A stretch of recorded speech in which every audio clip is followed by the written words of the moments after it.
அண்ணே எங்க வீட்டு பொண்ணு தெரியாம இப்படி ஒரு தப்பு பண்ணிட்டானே. உங்க கால்ல வேணாலும் விழறனே. தயவு செஞ்சு இந்த விஷயத்தை பெருசா எடுத்துக்காதீங்க. தயவு செஞ்சு உங்க மகனை எங்க வீட்டு பொண்ணு கழுத்துல தாலியை கட்ட சொல்லுங்க. அண்ணே வேண்டாம். உங்க கால்ல விழறனே. எந்திரிமா எந்திரிமா. என்னம்மா இது கால்ல எல்லாம் விழுந்துகிட்டு? எங்க வீட்டு பொண்ணுக்கு ஒரு நல்ல வாழ்க்கை அமையறதுக்கு இங்க இருக்க எல்லார் கால்லயும் விழறதுக்கு கூட நான் தயாரா இருக்கேன். தயவு செஞ்சு உங்க பையனை மடமேடையில போய் உட்கார சொல்லுங்கண்ணே. என்னம்மா இது? இதெல்லாம் ஒரு பிரச்சனையா? இந்த காலத்துல எந்த பொண்ணுதான் காதலிக்காம இருக்காங்க? எங்களுக்கு இதுல எந்த பிரச்சனையும் இல்லம்மா.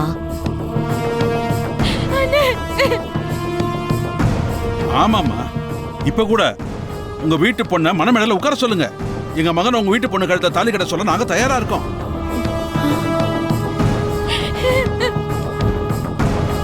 நந்தா, பொண்ணு கழுத்த தாலி கட்ட நீ தயாரா இருக்கல்ல? ஆமாப்பா. நான் என்னைக்கு இவங்களை கோயில பார்த்தேனோ அன்னைக்கே இவங்க தான் என் மனைவின்னு நான் முடிவு பண்ணிட்டேன். எனக்கு இவங்க கடந்த கால வாழ்க்கையை பத்தி எந்த கவலையும் இல்லை. கல்யாணத்துக்கு அப்புறம் அவங்க என் கூட எப்படி வாழ போறாங்கிறதான் எனக்கு முக்கியமே தவிர இதெல்லாம் நான் ஒன்றும் பெருசா எடுத்துக்கலப்பா.